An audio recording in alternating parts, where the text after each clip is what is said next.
الله الرحمن الرحيم وبه نستعين سبحانك لا علم لنا إلا ما علمتنا إنك أنت العليم الحكيم. الحمد لله رب العالمين والصلاة والسلام على سيد المرسلين وعلى آله وصحبه أجمعين ومن تبعهم بإحسان إلى يوم الدين. أعوذ بالله من الشيطان الرجيم. بسم الله الرحمن الرحيم.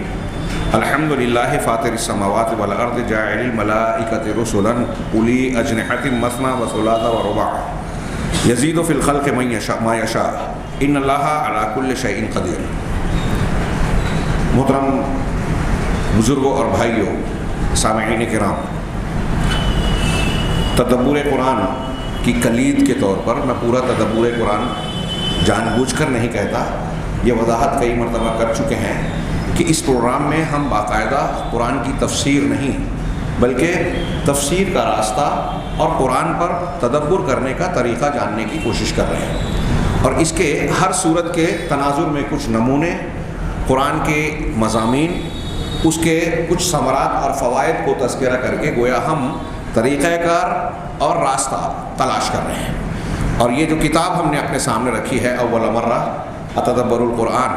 یہ سعودی عرب کے ایک عالم نے تیار کیا، اور کئی کبار علماء جو اس فن کے متخصص ہیں انہوں نے اس کا مراجعہ کیا ہے، اس پر نظر ثانی کی ہے، اور اس اعتبار سے اختصار کے ساتھ بڑی جامع معلومات اور قرآن کی ہر صورت کے مضامین کو بہت اچھے انداز میں سمیٹا گیا ہے. آج ہمارے سامنے سورہ فاطر ہے جو مکی صورت ہے. اللہ تبارک و تعالیٰ نے اسے اللہ کے نبی صلی اللہ علیہ وسلم پر آپ کے مکی دور میں نازل فرمایا. اس کے دو نام ہیں، مشہور نام سورہ فاطر ہے اور ایک نام سورۃ الملائکہ بھی رکھا گیا. دونوں ناموں کا سبب کیا ہے آگے اس کا تذکرہ کیا کہ مناسبت التسمیہ کے زیر عنوان انہوں نے لکھا کہ سورہ فاطر اس کا نام اس لیے ہے کہ یہ اللہ تبارک و تعالیٰ کی نعمتوں اور مخلوق کے ساتھ اللہ کی جو بے پایاں رحمتیں ہیں اس مضمون کا تذکرہ کرتے ہوئے پوری صورت گردش کرتی ہے، یا پوری صورت میں یہی مضمون آپ کو جا بجا نظر آئے گا. ان مضامین میں اللہ تبارک و تعالیٰ کی انوکھی کاریگری، بدیع و صنعہ، اللہ کی جو کاریگری ہے، یعنی کائنات اور مختلف مخلوقات کی جو بناوٹ ہے اللہ نے تخلیق فرمائی ہے، اس میں جو تراش خراش اور اس کی بناوٹ کا خوشنما انداز ہے. شیخ عبد الرحمن کیلانی نے اپنی تفسیر شرح میں ایک بات لکھی فاطر کا معنی بیان کرتے ہوئے کہ فطرہ کا معنی بھی ہم کرتے ہیں فاطر پیدا کرنے والا. انہوں نے ذکر کیا کہ قرآن مجید میں اللہ تبارک و تعالیٰ نے اپنی تخلیق کا جو تذکرہ کیا اس کے لیے کم از کم 6 الفاظ کا استعمال کیا ہے، خالق، باری، مصور، اور دوسرے الفاظ. اس میں سے ایک لفظ ہے فطرہ اور اس سے اسم فاعل فاطر. فاطر بھی کہہ کہ انہوں نے بیان کیا کہ جتنے بھی پیدا کرنے کے معنی وہ ادا کرنے کے لیے الفاظ، کلمات قرآن نے استعمال کیے ہیں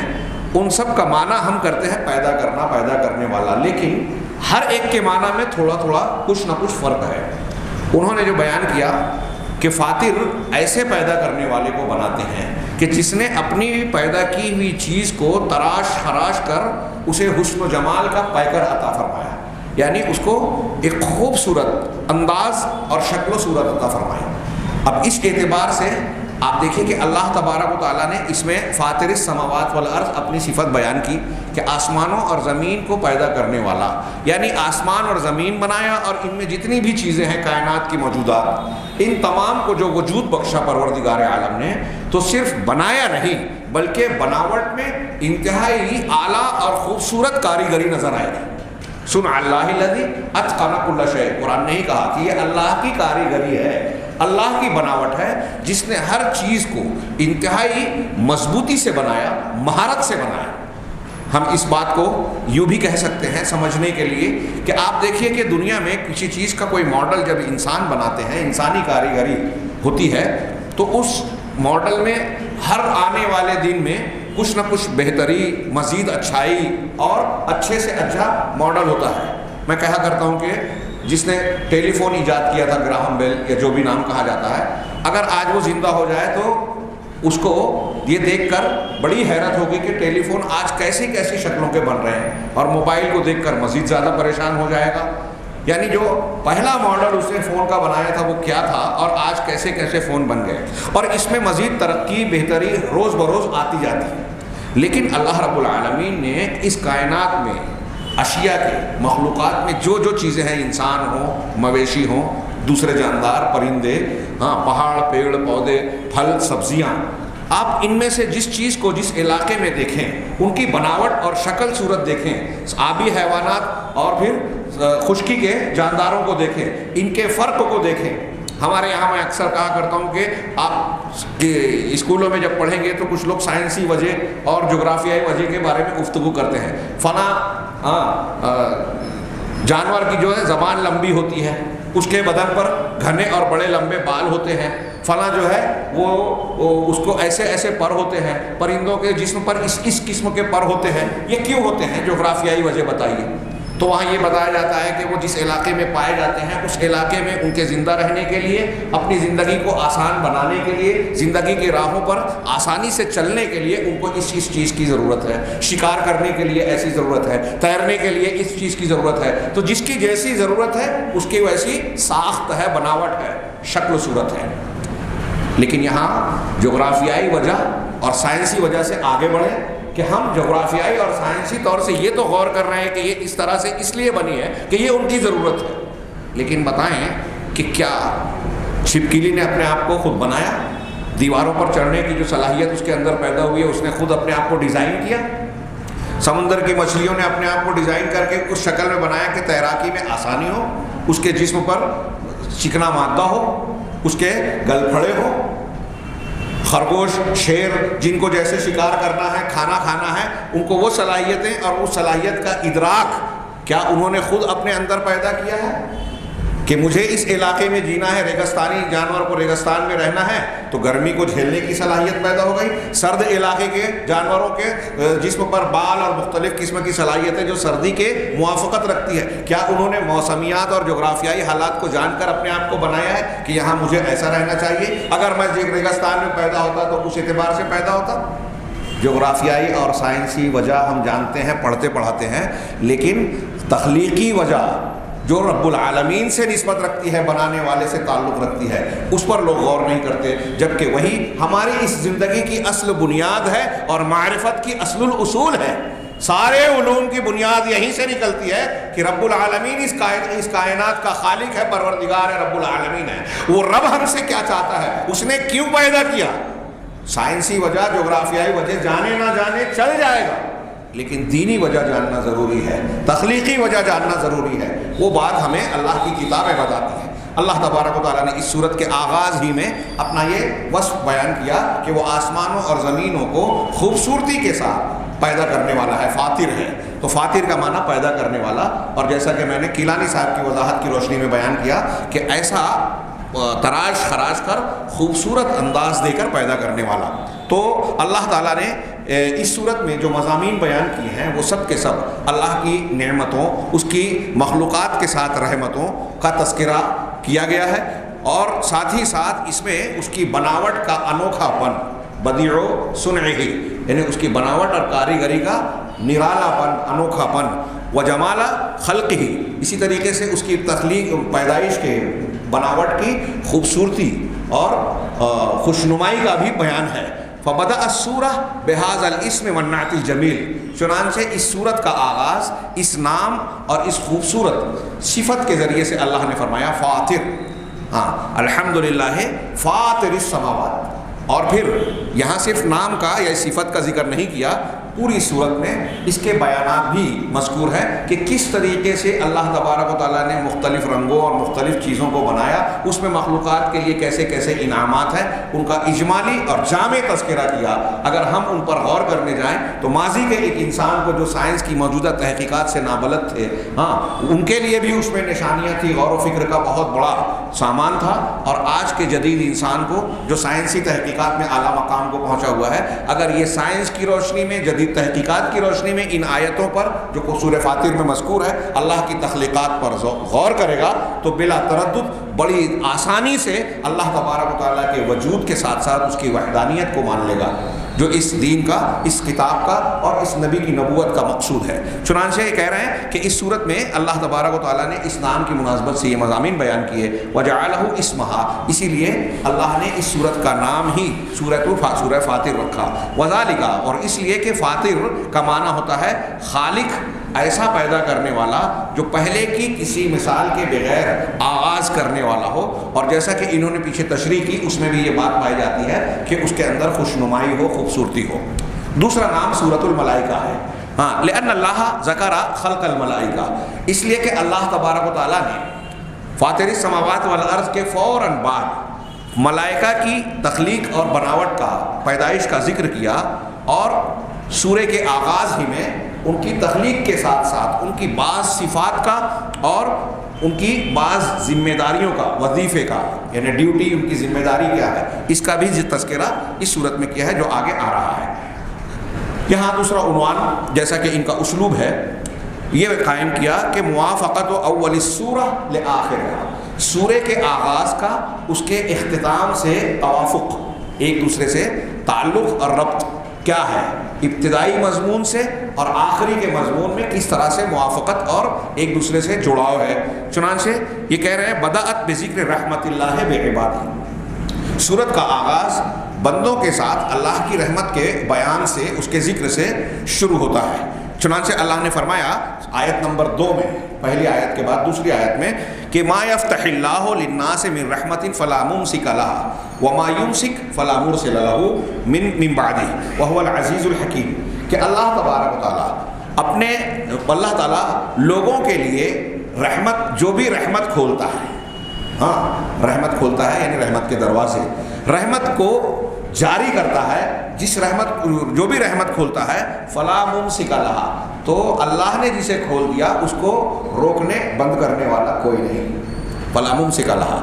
اور جس کو اللہ تبارک و تعالیٰ نے روک دیا، بند کر دیا، رحمت کے جو دروازے اللہ نے بند کر دیے، فلا مرسل لہ من بعدہ، تو اب اسے جاری کرنے والا، اسے کھولنے والا، ہاں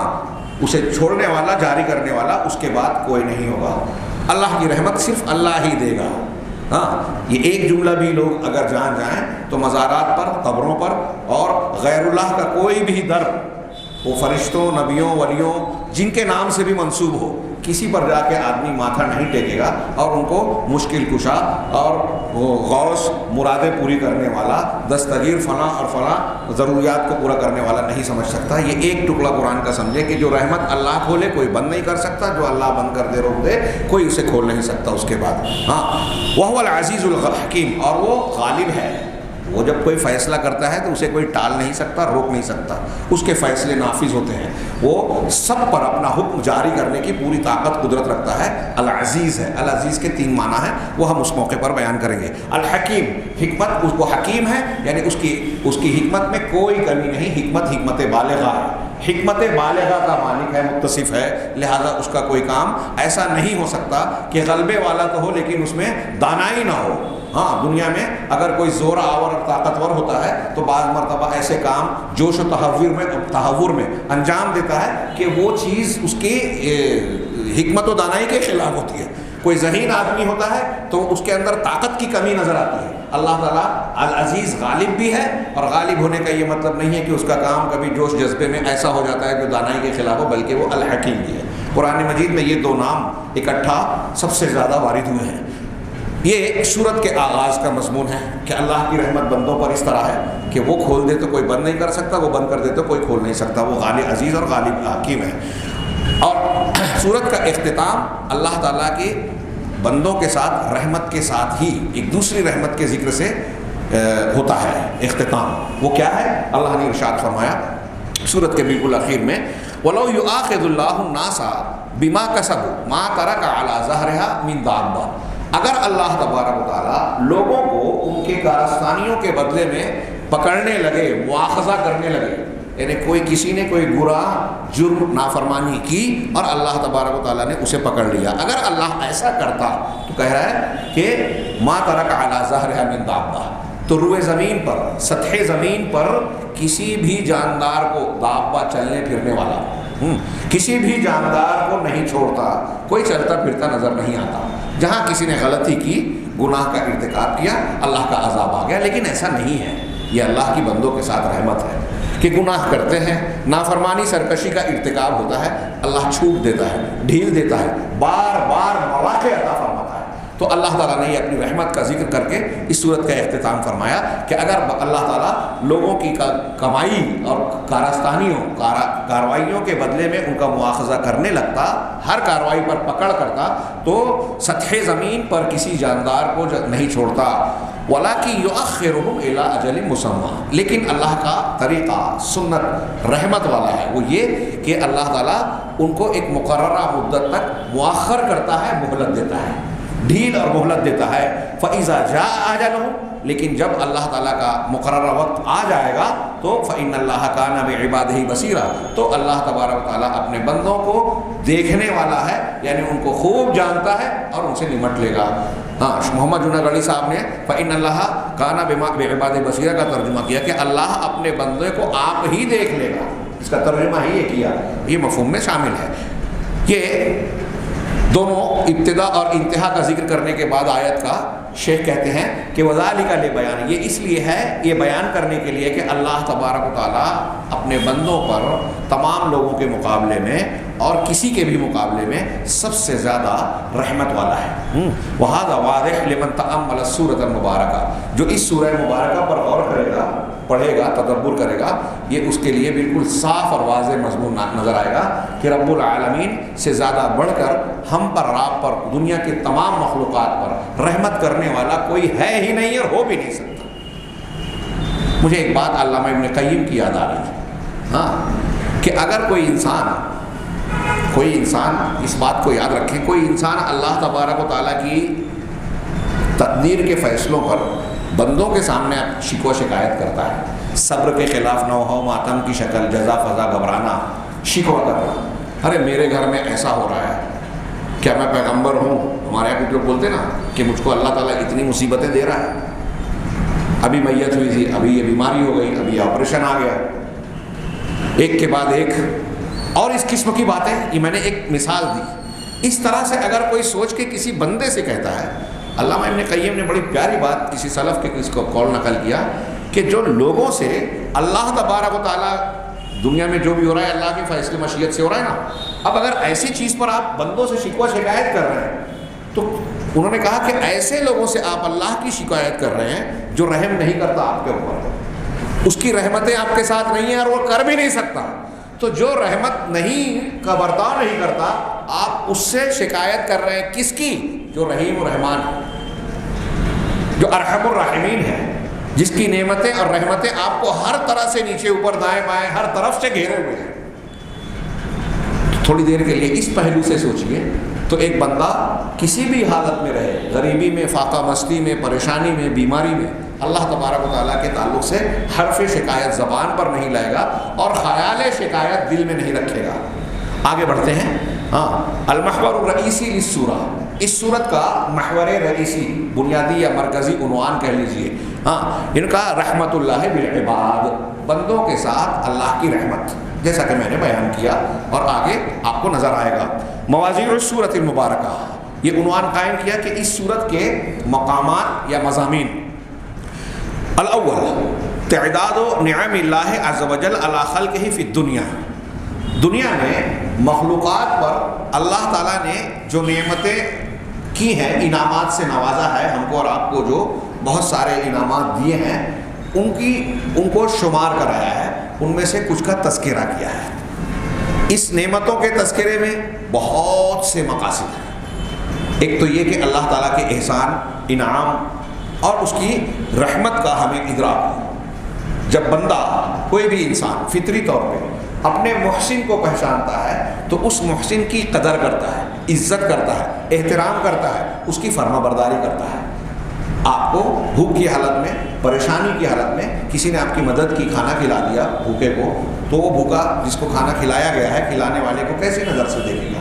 اس کے دل میں اس کے تعلق سے کیا جذبات ہوں گے. اب جب بندہ یہ جانے گا کہ دنیا کائنات میں ہمارے نیچے اوپر دائیں بائیں سے ہر طرف ہم پر رب العالمین کی بے پایہ رحمتوں نے گھیر رکھا ہے اور رحمتیں نازل ہوتی رہتی ہیں،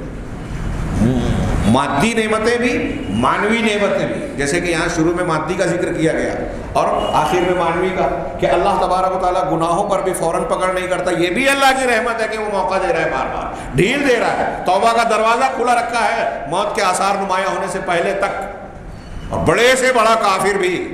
ہاں آپ نے وہ واقعہ پڑھا ہے 99 قتل کرنے کے بعد، جس سے پوچھا تھا مسئلہ جاہل آدمی سے، اس نے غلط فتویٰ دیا اور اس کو بھی 100واں قتل کر کے مار ڈالا، تو اس کو بھی اللہ نے معاف کر دیا۔ یہ اللہ کی رحمت۔ ہاں، اور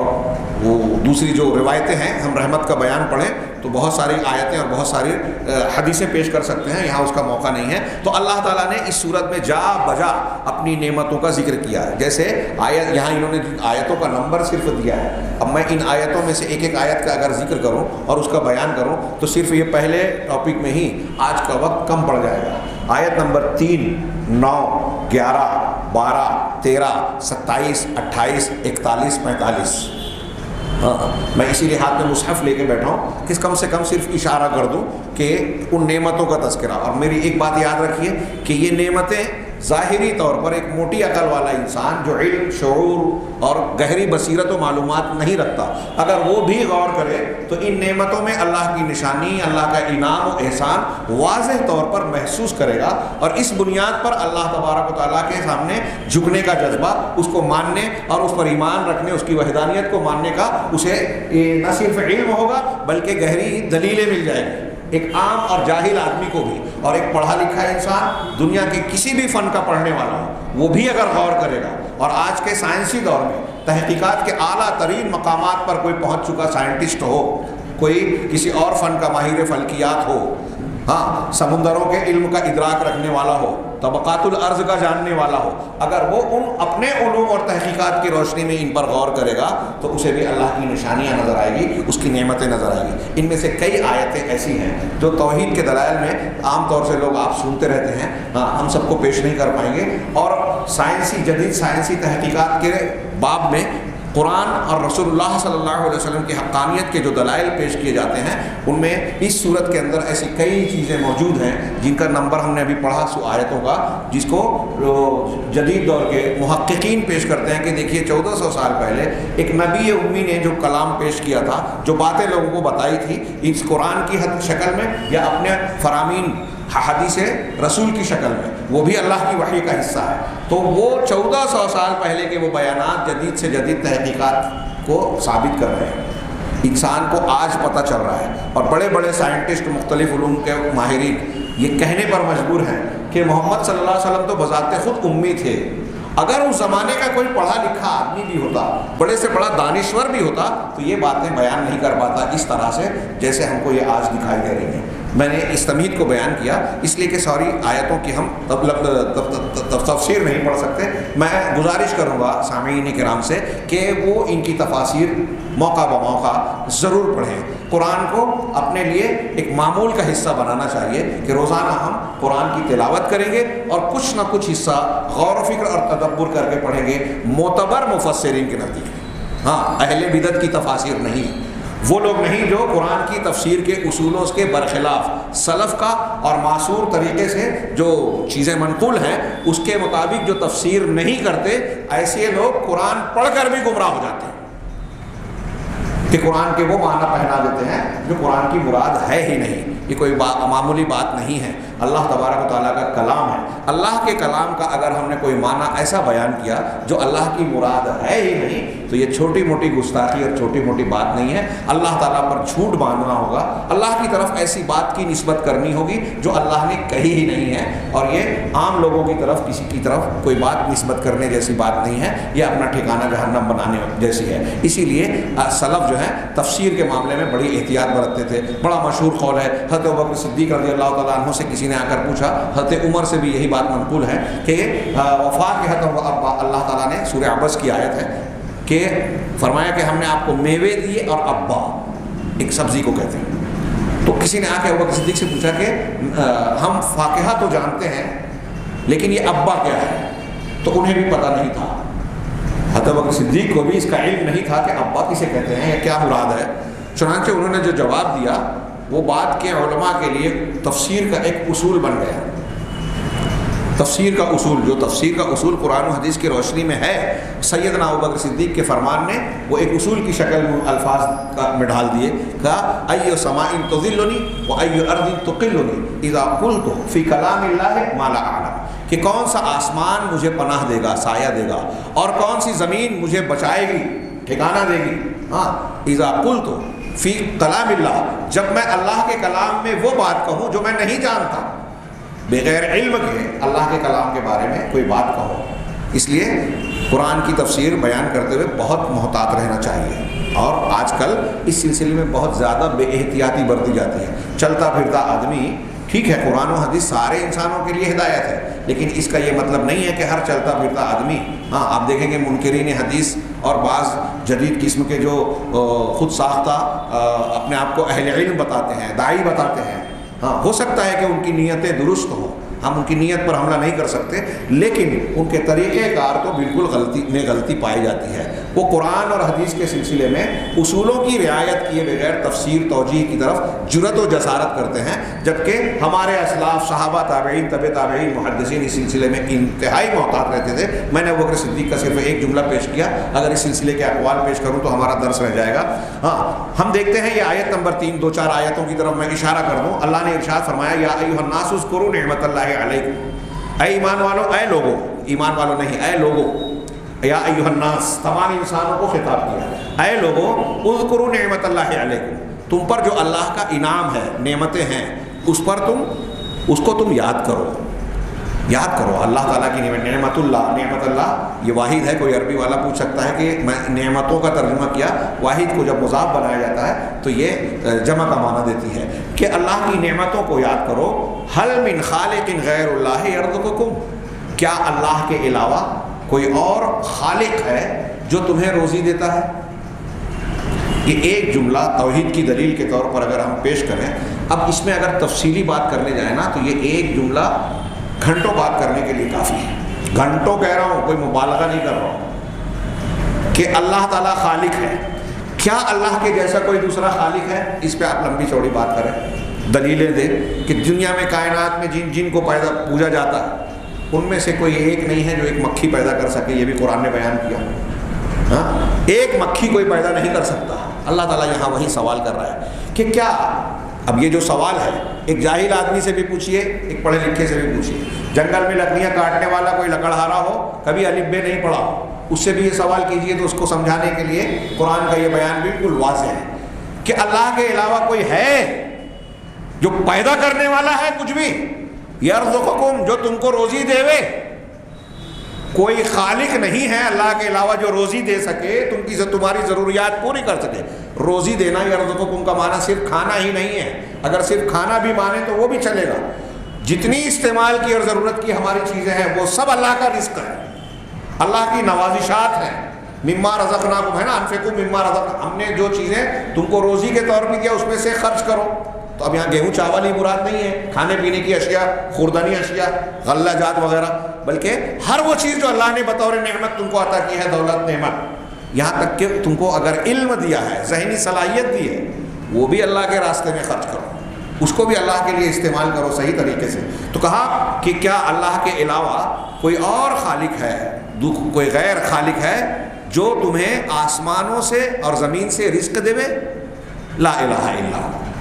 کوئی اور ہے ہی نہیں۔ اب اس میں غور کرتے جائیے، یہ ایک جملہ قرآن کا، سمپل، سادہ، ہم کو لگتا ہے کہ ہم پڑھ کر بھی گزر گئے، سادی سی بات ہے، بہت گہری بات ہے، بہت واضح اور انتہائی مضبوط بات ہے۔ حضرت ابراہیم جب کہہ رہے ہیں اپنے قوم سے کہ بتاؤ کہ تم اس کی پوجا کیوں کرتے ہو جو نہ سن سکتا ہے، نہ دیکھ سکتا ہے، نہ تم کو نفع پہنچا سکتا ہے، نہ نقصان۔ کتنی سادی سی بات لگتی ہے، لیکن اب اس ایک بات کو معیار بنا کر آپ دنیا کے جتنے معبودان باطلہ اور اللہ تبارک و تعالیٰ کی ذات ہے اس پر فٹ کیجئے تو آپ کو محسوس ہوگا کہ کتنی زبردست یہ بات ہے۔ حق ایسی چیز جو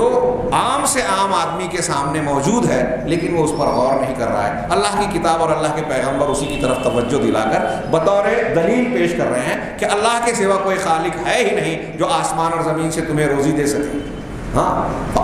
تو پھر آگے کہا لا الہ الا ہو، جب روزی دینے والا صرف وہی ہے، خالق صرف وہی ہے، کوئی اور خالق ہے ہی نہیں، تو پھر اس کے سوا معبود کوئی اور کیسے ہو جائے؟ آپ تھوڑی دیر کے لیے سوچئے، میں نے شاید اس سے پہلے بھی بیان کیا کہ آپ کے پاس اگر کوئی گاڑی ہو، 2 ویلر 3 ویلر 4 ویلر کوئی بھی گاڑی ہو، اور کوئی ایسا شخص آپ سے کہے کہ مجھے ایک آدھ راؤنڈ چلانے کے لیے دو، ڈرائیونگ کے سیٹ پر بٹھا دیجئے، جس کے بارے میں آپ کو پتہ ہے کہ وہ گاڑی چلانا نہیں جانتا، تو کیا آپ اس کو اپنی گاڑی دیں گے؟ مطلب ایک چھوٹا سا کام بھی آپ اس کے حوالے کرتے ہیں جو اس کام کو جانتا ہے۔ اب کسی کو اگر ہم عبادت کے لائق سمجھ رہے ہیں، اس کی عبادت اور بندگی اختیار کر رہے ہیں، تو اس کے لیے کچھ لیاقت، کچھ معیار ہے کہ نہیں ہے؟ ایک آدمی کسی کی عبادت کر رہا ہے تو کیوں کرتا ہے عبادت؟ اس کے سامنے جھک رہا ہے، عاجز و نیاز اختیار کر رہا ہے، بندگی کے ساتھ خشوع و خضوع اختیار کر رہا ہے، تو اس سے چاہتا ہے نا کہ میری ضروریات پوری کر دے، میری مشکلات آسان کر دے، میرے کام بگڑے بنا دے۔ یہ صلاحیت ہونی چاہیے نا۔ میں بھوکا ہوں تو مجھے کھانا کھلائے، میں بیمار ہوں تو مجھے شفا دے سکے۔ یہ الہ ہونے کی لازمی صفات ہے کہ جس سے ہم مانگ رہے ہیں وہ سن سکتا ہے، اور سننے کے بعد جو چیز مانگ رہے ہیں وہ دینے کی طاقت و قدرت رکھتا ہے۔ اللہ کہہ رہا ہے کہ کائنات میں کوئی ذات اللہ کے سوا ہے ہی نہیں جو کچھ پیدا کرے، کوئی ہے ہی نہیں جو تمہیں روزی دے، کوئی ہے ہی نہیں جو آسمان و زمین کے ذرہ برابر کسی چیز کا مالک ہو۔ جب خالق نہیں ہے تو مالک بھی نہیں ہوگا۔ اس طرح آپ غور کرتے جائیے۔ اسی لیے اللہ نے فوراً اس کے بعد جملہ کہا لا الہ الا ہو، اللہ کے سوا کوئی معبود برحق لائق عبادت کوئی ہے ہی نہیں۔ جب خالق وہی ہے، اس کے علاوہ کوئی ہے ہی نہیں جو روزی دے، تو صحیح صرف وہی معبود ہے۔ فَأَنَّا تُؤْفَكُونَ، تو پھر تم کہاں پگلائے جا رہے ہو، کہاں پھرائے جا رہے ہو؟ ہاں، یہ آیت نمبر 3 ہے۔ آیت نمبر 9 میں اللہ نے فرمایا وَاللَّهُ الَّذِي أَرْسَلَ الرِّيَاحَ فَتُثِيرُ سَحَابًا، ہاں، اللہ ہی ہے جو ہواؤں کو بھیجتا ہے، ہاں، جو ہواؤں کو بھیجتا ہے، فَتُثِيرُ سَحَابًا، اور وہ بادلوں کو اٹھا کر لاتی ہے، پھیلاتی ہے۔ فَسُقْنَاهُ إِلَى بَلَدٍ مَيِّتٍ، بس ہم اس بادل کو ہانک کر لاتے ہیں ایک مردہ بستی کی طرف، زمین جو مردہ ہو گئی ہے۔ یہاں ہم نے جو ہے سائنسی تحقیقات کی روشنی میں مردہ زمین کسے کہا گیا، کیوں کہا گیا، اور مردہ زمین جب زندہ ہوتی ہے تو اس میں کیا تبدیلیاں ہوتی ہے، بہت پیارا اور خوبصورت بیان ہے، یعنی وہ جو لوگوں نے بیان کیا ہے، اس پر ہم نے سائنسی دلائل میں اپنے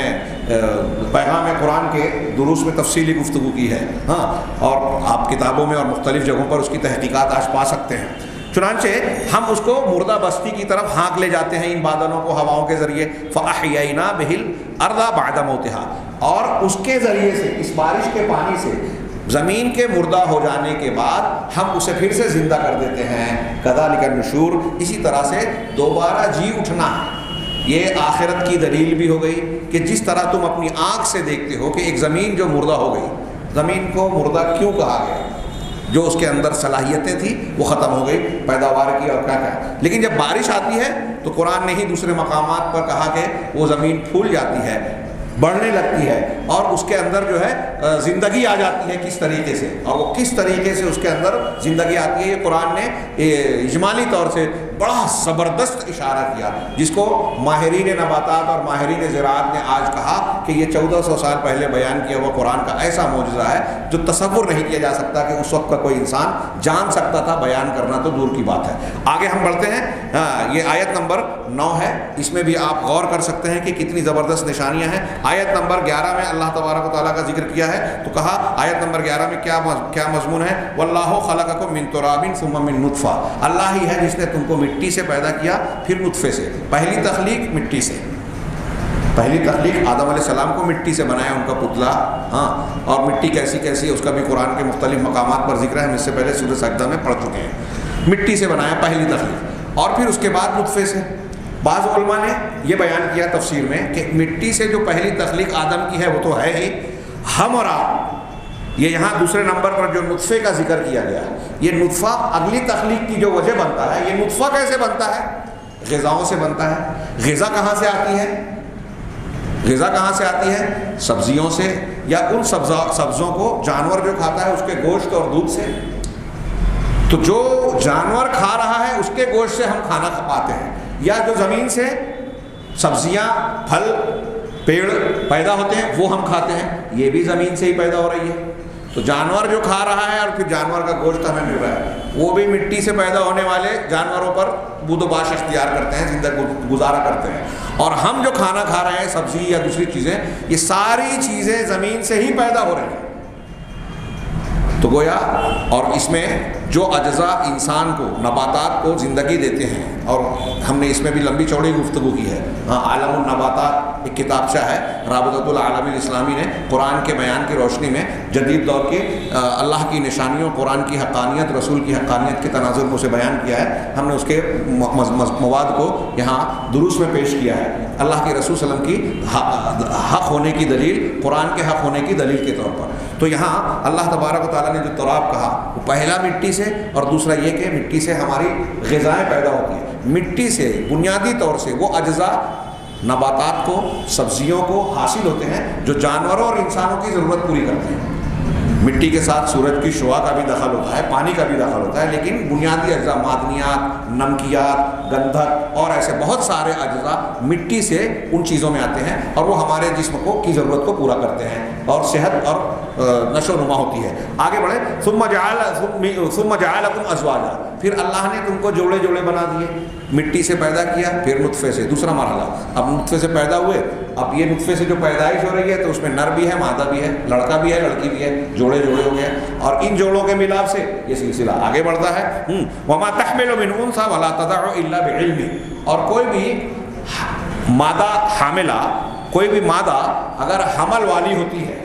حاملہ ہوتی ہے، یا اللہ یا حمل کا کو وضع کرتی ہے، بچے دیتی ہے، یعنی اس سے بچے کی ولادت ہوتی ہے، تو الا بعلمہ، مگر اللہ کے علم کے ساتھ۔ اللہ کا علم ہے مطلب اللہ کی قدرت بھی ہے۔ یہ اللہ کی نشانیاں ہیں، اس کی رحمت کے علامتیں، نشانیاں۔ وما يعمر من معمر ولا ينقص من عمره الا في کتاب، اور کوئی بھی عمر پانے والا انسان جو عمر پاتا ہے اسے زندگی کی مہلت ملتی ہے، یا اس کی عمر سے کچھ کمی کی جاتی ہے، مگر وہ کتاب میں لکھی ہوئی ہے۔ یہی اس آیت کی روشنی میں اس حدیث کا جو سوال اٹھتا ہے، کچھ لوگ تقدیر کے تعلق سے سوال اٹھاتے ہیں نا، کہ اللہ کے رسول صلی اللہ علیہ وسلم نے ایک طرف قرآن حدیث کہتی ہے کہ جب کسی کا مقررہ وقت آ جاتا ہے تو ایک لمحہ آگے پیچھے نہیں آتا ہوتا، قرآن میں بھی ہے، حدیثوں میں بھی ہے۔ دوسرے بعض حدیثوں میں یہ ہے کہ اگر آپ نے فلاں فلاں عمل کیا تو آپ کی عمر بڑھ جائے گی۔ جو چاہتا ہے، جیسے بخاری مسلم کی ایک حدیث، من احب ان ينسأ له في اثره وان يبسط له في رزقه وينسأ له في اثره فلیصل رحمہ، کہ جو چاہتا ہے کہ اس کی عمر میں اضافہ ہو، عمر دراز ہو، رزق میں زیادتی ہو، پہلا جملہ رزق کا ہے غالباً، کہ رزق میں اضافہ برکت ہو اور اس کی عمر میں اضافہ ہو، یعنی زندگی بڑھے، رزق بڑھے، جو یہ چاہتا ہے تو اسے چاہیے کہ وہ رشتوں کو جوڑے، فلیصل رحمہ، رشتہ جوڑیں گے تو عمر بڑھ جائے گی۔ اب یہاں کچھ لوگ سوال لے کے آتے ہیں، طلبہ بھی پوچھتے ہیں کہ ایک طرف تو یہ تقدیر مبرم کا حصہ ہے، تقدیر دو قسم کا، مبرم غیر مبرم، خیر وہ تفصیل میں نہیں جاتا، تو پھر اس میں تبدیلی کیسے ہوتی ہے؟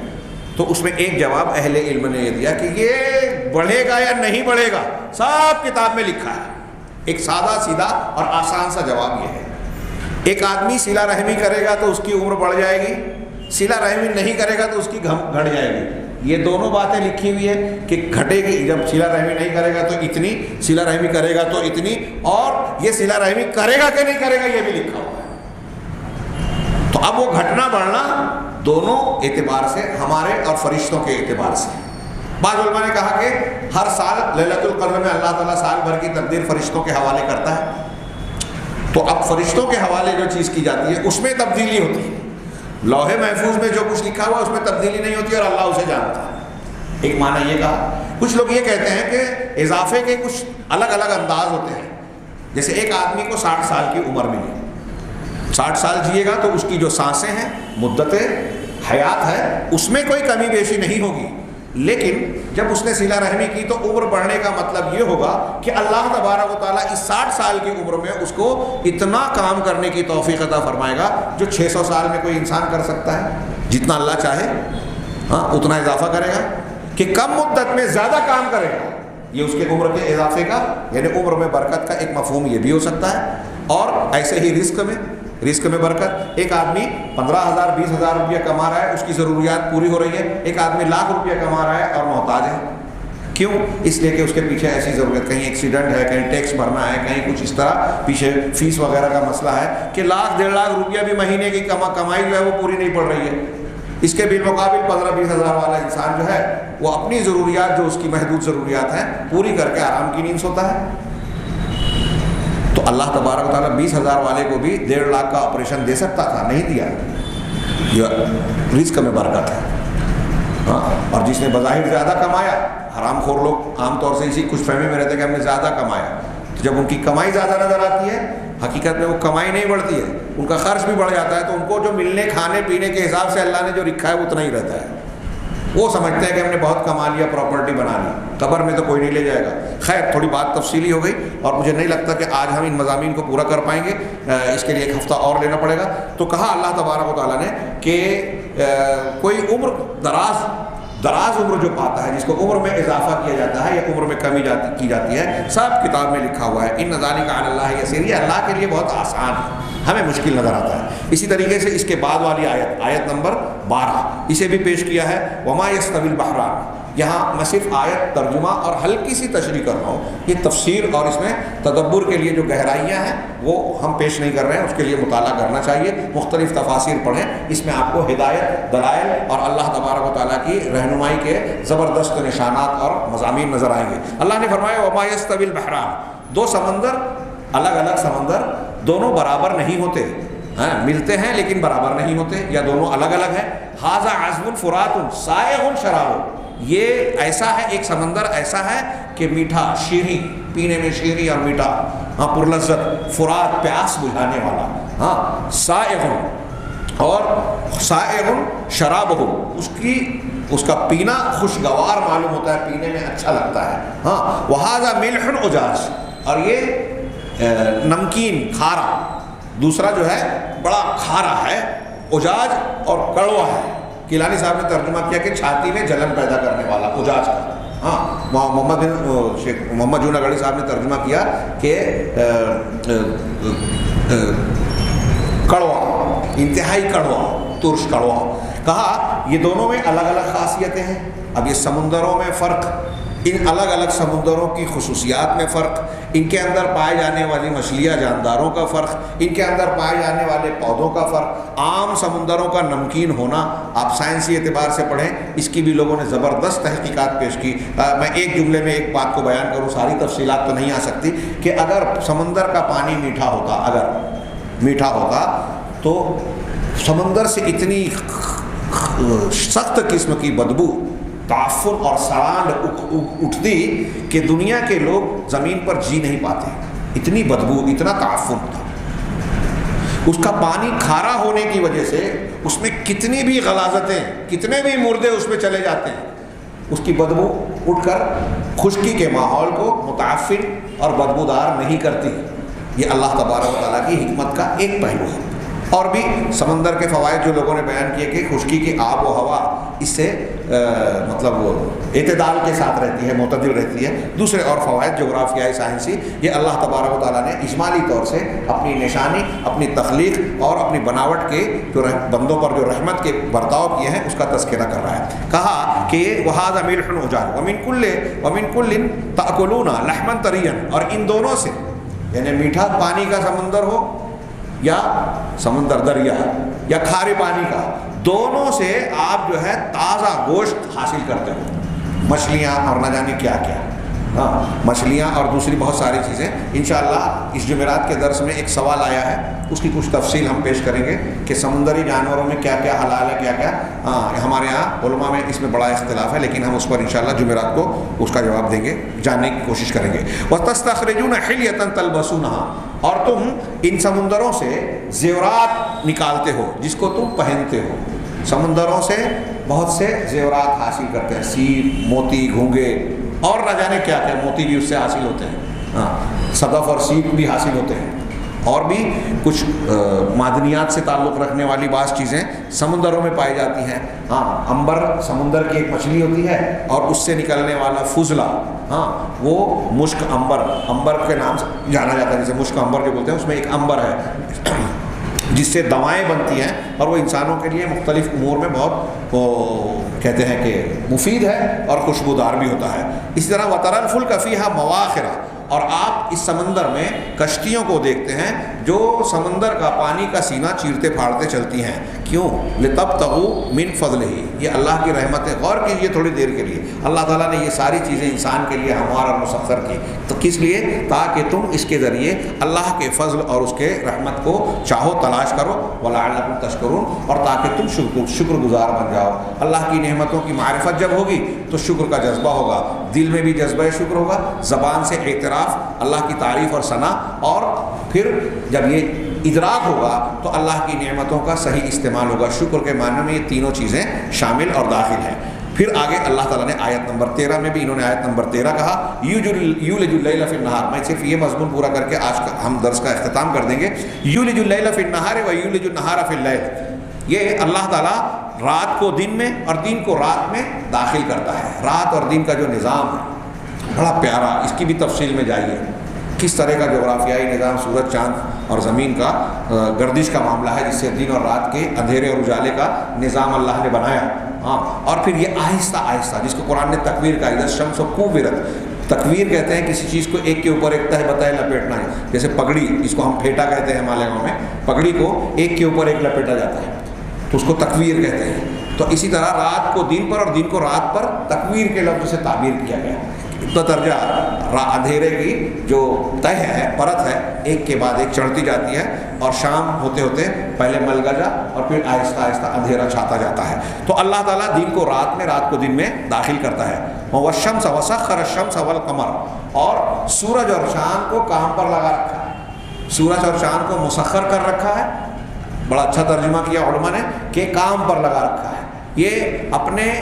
جس کام پر اللہ نے ان کو مقرر کیا، طلوع اور غروب، گردش، محوری، مداری، جو بھی ہے، اس کام کو بالکل پیدا کرنے کے بعد اللہ تعالیٰ کے حکم کے مطابق انجام دیے جا رہے ہیں، اس میں سرے منہ انحراف نہیں کرتے۔ کل یجری لاجل مسمى، ہر ایک ان میں سے جو سورج، چاند اور دوسرے ستارے، سیارے اور مخلوقات ہیں، یہ سب کے سب ایک مقررہ میعاد اور مقررہ وقت کے اعتبار سے جاری ہیں، چل رہے ہیں اور رواں دواں ہیں۔ ذالکم اللہ ربکم، یہ ہے تمہارا، یہ ہے اللہ تمہارا پروردگار، جس نے یہ سمندروں کو بنایا۔ اس کی الگ ایک، میں نے صرف ترجمہ، میں نے بتایا کہ تفسیر اور تفصیل بیان نہیں کی۔ ہاں، اہل علم کئی سالوں پیشتر ٹائم میگزین میں ایک بات آئی تھی کہ سمندر سے متعلق آج انسانی تحقیقات کا جو مستویٰ اور اعلیٰ سے اعلیٰ مقام پہنچا ہے، وہ یہ ہے ان کے بیان کے مطابق کہ ہم یہ کہہ سکتے ہیں کہ سمندر میں جو اسرار، علوم، معارف اور معلومات سمٹی ہوئی ہیں، وہ انسان صرف 5% جان سکا۔ میں اس پر ایک اعتراض یہ کرتا ہوں کہ 5% بھی تو ایک، آپ بولیں کہ اتنا پرسنٹ، تو یہ اسی وقت کہیں گے جب آپ کو پتا ہو کہ 100% اتنا ہے۔ جب ٹوٹل معلوم ہوگا تب آپ اس میں سے اتنا پرسنٹیج نکالیں گے نا۔ تو یہ بھی ایک اندازہ ہے، اور میں یہ کہتا ہوں کہ 5% بھی نہیں ہے، اور صبح قیامت تک انسان کی معلومات کا یہی حال ہوگا۔ کچھ چیزیں انسان اگر آگے کی جانتا ہے، جیسے آج کا انسان، ہم اور آپ سوچتے ہیں کہ ہم جتنی باتیں جانتے ہیں وہ ماضی کے لوگ نہیں جانتے تھے، یہ غلط فہمی، شدید قسم کی غلط ہے۔ یہ بات صحیح ہے کہ ہم بعض باتیں ایسی جانتے ہیں جو وہ نہیں جانتے تھے، لیکن ایسی بہت سی باتیں جو وہ جانتے تھے ہم نہیں جانتے۔ کیا ایسا نہیں ہے؟ آپ خود سوچئے، ہم تاریخی چیزوں کا، مقامات کا مشاہدہ کرنے جاتے ہیں، پتہ چلتا ہے کہ لال قلعے میں ایک چراغ جلایا جاتا تھا، پانی گرم آتا تھا۔ قلعے میں ایسی سویدھا دی گئی، نالے سے جاتا، ایک چراغ سے جو ہے پورا پانی گرم ہوتا تھا۔ انگریزوں نے بڑی کوشش کی کہ یہ کیا تکنیک ہے، نہیں معلوم کر سکے۔ ایسے مختلف قلعوں میں، محلوں میں اس وقت کی ٹیکنالوجی، فرائنا مصر کے کس دور کے لوگ اپنی لاشوں کو محنت کرتے تھے، ممیز بناتے تھے، تحنیط کرنا عربی میں بولتے ہیں، مسالہ لگا کے چھوڑ دیا، آج تک وہ موجود ہے۔ جدید دور میں لینن کی لاش کو جب رشیا والوں نے، جس کو سپر پاور کہا جاتا ہے، ٹیکنالوجی میں بہت آگے، اس نے لاش کو محفوظ کرنے کی کوشش کی، تو پر ڈے کئی کروڑ روبل، رشین کرنسی کو کہتے ہیں، کئی لاکھ یا کئی کروڑ روبل کا خرچ آتا تھا۔ ابھی رشیا جب آزاد ہوا تو اس کی لاش کو توڑ پھوڑ کے جو ہے نکالا گیا اور ضائع کیا گیا کہ کیوں ہم ملک کو جو ہے معاشی پریشانی میں مبتلا کریں اور روزانہ اتنا خرچ کریں۔ تو آج کا جدید انسان جو ہے لاش کو محفوظ کرنے کی کچھ ٹیکنالوجی سے محروم ہے، جو مصر کے بہت صدیوں پہلے کے لوگ جانتے تھے۔ احرام جو انہوں نے بنایا آج لوگوں کے لیے عجوبہ ہے، تاج محل عجوبہ ہے، وہ پہلے کے انسانوں نے بنا. ایسی میں نے 1 2 4 مثالیں دی ہیں, کتنی چیزیں ایسی ہیں ہمارے یہاں. آج آپ کو ایسے لوگ یہاں جو عمر دراز ہیں مل جائیں گے, بلکہ جو پختہ عمر کے جوان ہیں وہ بھی بتائیں گے کہ کچھ سالوں پیشتر تک ایسے حکیم پائے جاتے تھے جو فلاں چیز کو نبض دیکھ کر جان لیتے تھے اور علاج کر لیتے تھے. آج بڑے سے بڑا ڈاکٹر بڑی سے بڑی اسپیشلائزیشن کے بعد کہتا ہے کہ فلاں کی رپورٹ لائیے, فلاں یہ لائیے, تب بھی لوگوں کو ڈاکٹروں کا اختلاف ہوتا ہے اور علاج بڑا دقت والا ہوتا ہے. جو وہ دواؤں سے یا مختصر سے چرکے سے جو علاج کر دیتے تھے, آج لمبی لمبی رقم خرچ کرنے کے بعد بھی نہیں ہو پاتا. تو کون سی ٹیکنالوجی زیادہ ہے, آگے بڑھی ہوئی ہے؟ کچھ چیزوں میں ہم ایڈوانس ہیں, بعض چیزوں میں ہماری رفتار بڑھ گئی ہے, بعض چیزوں میں آلات ایسے بن گئے ہیں جو پہلے نہیں تھے. آسانیاں آئی ہیں, اس میں کوئی شک نہیں ہے, لیکن اس کا یہ مطلب نہیں ہے کہ آج کے انسان کو ماضی کے انسان سے زیادہ علم ہو گیا. کچھ اعتبار سے اگر ہمارا علم آگے ہے تو کئی اعتبار سے ان کا علم آگے تھا. اور جہاں تک قرآن و حدیث کی بات ہے تو یہاں تو ہم دیکھتے ہیں کہ ہر گزرتے دور پر اگرچہ لوگ بڑے بڑے دکتورا, علامہ, فہامہ اور بڑے بڑے القاب استعمال کرتے ہوں, لیکن بعد والوں کا علم اگر ہم موازنہ کریں تو صحابہ کرام اور ابتدائی دور کے لوگوں کے قرآن و حدیث پر جو ان کی گہری نظر, بصیرت اور علم تھا, ان کے مقابلے میں آج کچھ بھی نہیں ہے. بعض علماء کے بقول ان کا علم جڑوں پر وار کرنے والا تھا اور ہم شاخ پتیوں میں پریشان ہوتے ہیں. خیر, تو یہ اگلی آیت تھی کہ کل یجری لاجل ذالکم اللہ ربکم, یہ ہے تمہارا پروردگار اللہ جس نے یہ نظام بنایا سمندروں کا, دن اور رات کا, کشتیوں کا, سورج اور چاند کا, رات اور دن کا نظام. یہ دیکھ رہے ہیں اللہ تعالیٰ کی نعمتوں کا تذکرہ اور رحمتوں کا ذکر ہے اس سورت مبارکہ میں. لہ الملک, اسی کے لیے بادشاہی ہے, ملک ہے. والذین تدعون من دونہ ما یملکون من قطمیر, اسی کے لیے بادشاہی ہے. اور جن کو تم اللہ کے علاوہ پکارتے ہو وہ ایک قطمیر کے بھی مالک نہیں ہیں. قطمیر کا حقیقی معنی ہوتا ہے کھجور کی گٹھلی جو ہوتی ہے اس کے اوپر جو جھلی ہوتی ہے لفافے کی شکل میں لپٹی ہوئی, اس کی کتنی قدر و قیمت ہوتی ہے. اس جھلی کے بھی مالک نہیں ہے. کیلانی صاحب نے ترجمہ کیا کہ پرے کا کے برابر بھی نہیں ہے, محاورے والا ترجمہ. اور دوسرے لوگوں نے کیا کہ وہ کھجور کی گٹھلی کے چھلکے کے بھی مالک نہیں ہیں. جن کو اب دنیا میں جن کو بھی پیر کو, بابا کو, ولی کو, شیخ عبد القادر جیلانی ہو, حضرت عیسیٰ علیہ السلام ہو, محمد رسول اللہ صلی اللہ علیہ وسلم ہو, فرشتے ہوں, دیگر اولیاء و صالحین ہو, سب کے بارے میں کہ جن کو بھی پکارا جا رہا ہے وہ کھجور کی گٹھلی کے چھلکے کے بھی مالک نہیں.